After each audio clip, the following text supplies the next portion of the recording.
guys, I wrote this story that my brother will be in the audience and that he's never actually heard this story.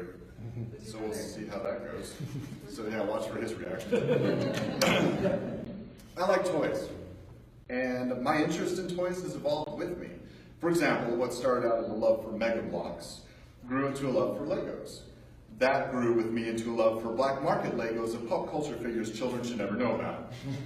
Like Heisenberg, not the physicist.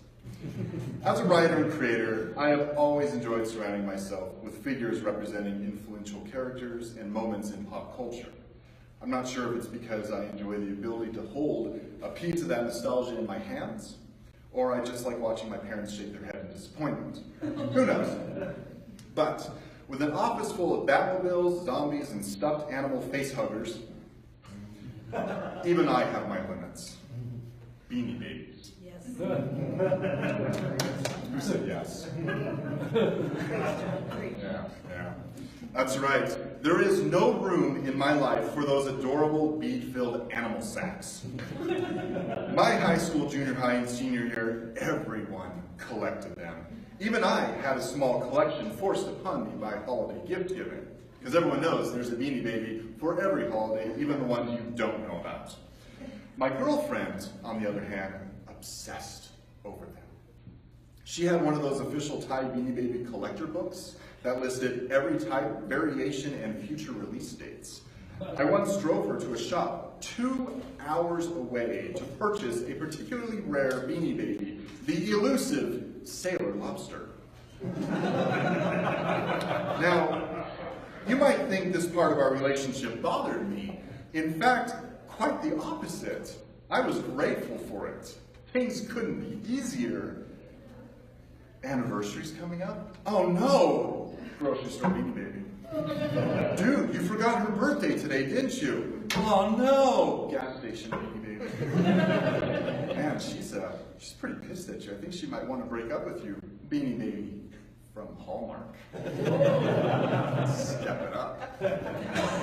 Life was pretty good in the girlfriend area.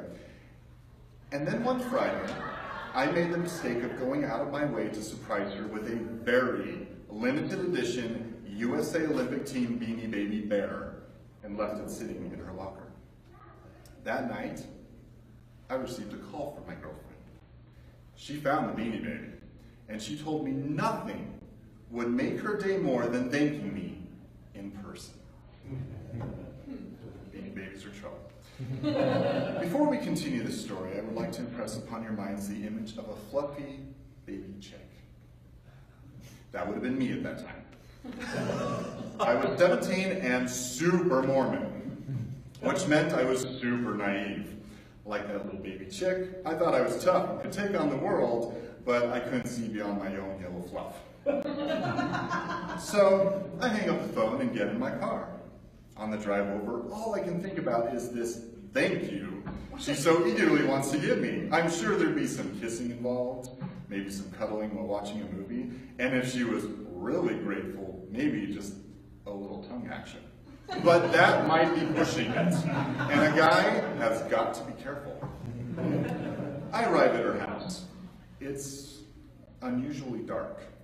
The outside lights are on, but most of the house is unlit. Now, you're thinking this is an obvious clue as to what's coming to this sweet, innocent boy. I'm here to tell you, no. No, there's nothing that could have prepared me for what was to come. I knock on the door, and she answers with a beaming smile. She throws herself at me with a hug. Oh yeah, first base. And invites me in. She offers me a drink in the kitchen, and like a rebel, I ask for Mountain Dew. My parents forbade me from the likes of meth, pot, cigarettes, alcohol, and caffeine. But tonight, I'm feeling a little rebellious. And let me tell you, for a 17-year-old Mormon, nothing feels more rebellious than a woman in one arm and a cold Mountain Dew in her hand. To be a man. As I'm drinking, she shows off the priceless gift I left her earlier that day. She kisses the bear, kisses me. Hugs the bear, hugs me. Red flags everywhere. And then she tells me, So my parents are out of town this weekend, and I have the whole house to myself. This Orange Mountain Dew sure is. Wait, your parents are gone? Too late. She's already disappeared to some other room in the house, leaving me and the bear to share a drink. Not long after, I hear, "Hey, John, come upstairs."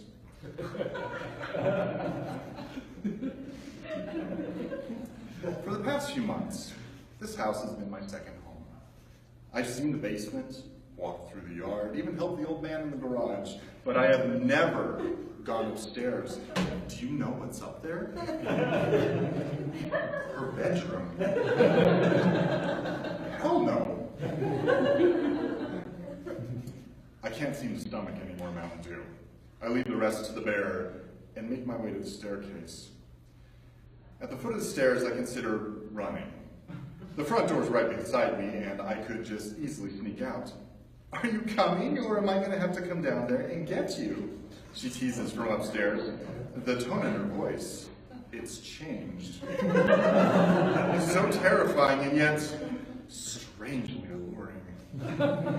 "John, pull yourself together, man. Think of your training."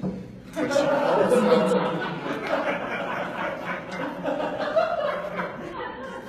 But she calls out my name again in years of Sunday school lessons, preparing me for this very moment. But gone. I mount the stairs. The whole time my mind is wild with planning, warning, wanting, a caffeine-fueled overload of hormones and religion. And then I open her door. As a writer and lover of books, the first thing I noticed was the beautiful architecture of her room. Every wall in the room was a bookshelf. Dark cherry wood shelves set into the walls with small display lights shining down. But there aren't books filling those shelves. My gosh. The display lights did not shine on fine leather spines embossed with names of poets and authors, no. Upon each shelf sat rows and clumps of every Beanie Baby imaginable. Some sat in protective cases of clear glass and plastic, while other larger Beanie Babies sat with smaller versions of themselves resting in their laps. Duplicates rested in stacks, while the unique bears had spaces all their own. Her room was a coliseum, and its audience watched me. Then there was my girlfriend. She was naked, inviting me to lay with her on the bed. The bed. Whatever didn't fit on the shelf must have ended up on the bed. She was resting atop a pile of Beanie Babies, some of them so gargantuan they nearly held her in their arms. And now they reached for me. She moved closer to me, but all I could focus on was the thud of overflowing Beanie Babies falling off the bed. To this day, I don't know what my girlfriend looked like upon that bed. I know for a fact she was naked, but no matter how hard I've tried, all I can ever see are those slumped over bears surrounding an empty outline of where my girlfriend should be. There was no way my first time was going to be in a Beanie Baby orgy. I left. Kind of ran, actually. We broke up shortly after that. I like to think it was because she was heartbroken that I didn't accept her offer. And really, I think the bears had something to do with it. Perhaps they're angry that I didn't accept their offering. Regardless, to this day, that heart-shaped tie tag brings me only misery and the memory of a girl and her love